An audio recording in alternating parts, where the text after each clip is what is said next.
Assalamualaikum warahmatullahi wabarakatuh. Perkenalkan, nama saya Siti Ririn Ma'rifatul Azkiyah dengan NIM 4151910116 bersama dengan rekan saya yaitu Farjan Burhani dengan NIM 4151911109. Di sini kami ingin menjelaskan tugas besar 1 pada mata kuliah Komunikasi dan Etika Profesi dengan dosen pengajar Bu Eliani.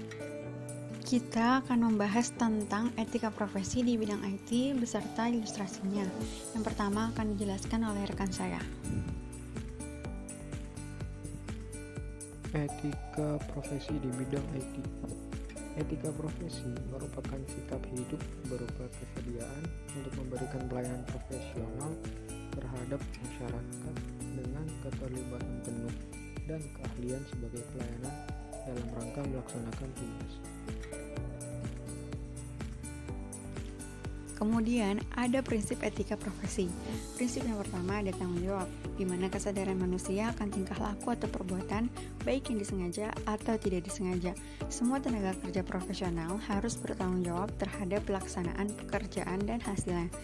Prinsip yang kedua ada keadilan, di mana semua yang dilakukan harus adil dan pelayanan diberikan pada siapapun yang berhak menerimanya. Tidak berat sebelah, berpihak kepada yang benar, dan tidak sewenang-wenang. Kemudian prinsip yang ketiga ada otonomi, di mana profesional dalam dunia kerja memiliki wewenang dan kebebasan yang dijalankan sesuai kode etik yang berlaku. Dengan cara ini, setiap tugas akan dapat diselesaikan dengan baik.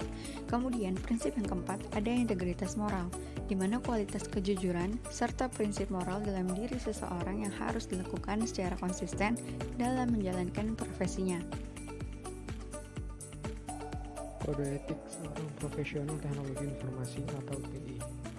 Dalam lingkup TI, kode etik profesinya memuat kajian ilmiah mengenai prinsip atau norma-norma dalam kaitan dengan hubungan antara profesional atau developer TI dengan klien.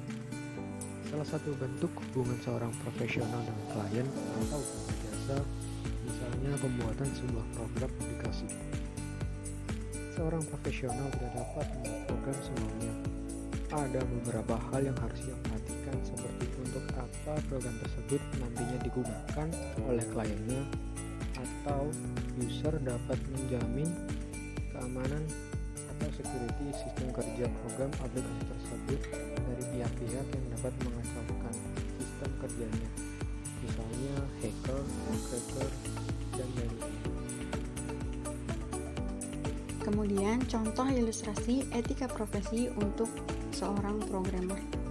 Yang pertama, seorang programmer tidak boleh menulis kode yang sulit diikuti dengan sengaja. Yang kedua, seorang programmer tidak boleh menulis dokumentasi yang dengan sengaja untuk membingungkan atau tidak akurat. Kemudian yang ketiga, seorang programmer tidak boleh membeberkan data-data penting karyawan dalam perusahaan. Yang keempat, seorang programmer tidak boleh mencari keuntungan tambahan dari proyek yang didanai oleh pihak kedua tanpa izin. Yang kelima, seorang programmer tidak boleh mencuri software khususnya development tools. Yang keenam, seorang programmer tidak boleh menggunakan ulang kode dengan hak cipta kecuali telah membeli atau meminta izin. Kemudian yang ketujuh, seorang programmer tidak boleh mempermalukan profesinya. Kemudian yang ke-8, seorang programmer tidak boleh memberitahu masalah keuangan pada pekerja. Yang ke-9, seorang programmer tidak boleh secara asal-asalan menyangkal adanya bug dalam aplikasi. Kemudian terakhir, seorang programmer terus mengikuti pada perkembangan ilmu komputer. Contoh pelanggaran etika profesi di bidang IT. Yang pertama ada kejahatan komputer. Kejahatan yang ditimbulkan karena penggunaan komputer secara ilegal seperti denial of service atau melumpuhkan layanan sebuah sistem komputer, penyebaran, spam, carding, atau pencurian melalui internet. Yang kedua, e-commerce.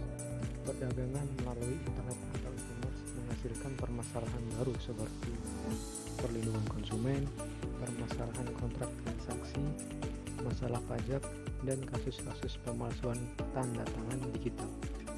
Yang ketiga, ada pelanggaran haki atau hak atas kekayaan intelektual. Berbagai kemudahan yang ditawarkan oleh internet menyebabkan terjadinya pelanggaran haki seperti pembajakan program komputer, penjualan program ilegal, pengunduhan ilegal. Selanjutnya ada etika teknologi informasi dalam undang-undang. Yang pertama ada UU HAKI atau Undang-Undang Hak Cipta. Undang-undang tersebut disahkan dengan nomor 19 tahun 2002 yang diberlakukan mulai tanggal 29 Juli 2003. Di dalamnya diantaranya mengatur tentang hak cipta. Yang kedua ada UU ITE atau Undang-Undang Informasi dan Transaksi Elektronik. Undang-undang tersebut disahkan dengan nomor 11 tahun 2008 yang di dalamnya mengatur tentang pornografi di internet, transaksi di internet, dan etika pengguna internet. Nah, itu dia penjelasan tentang etika profesi di bidang IT. Sekian dari kami, kurang lebihnya mohon maaf. Semoga bermanfaat. Wassalamualaikum warahmatullahi wabarakatuh.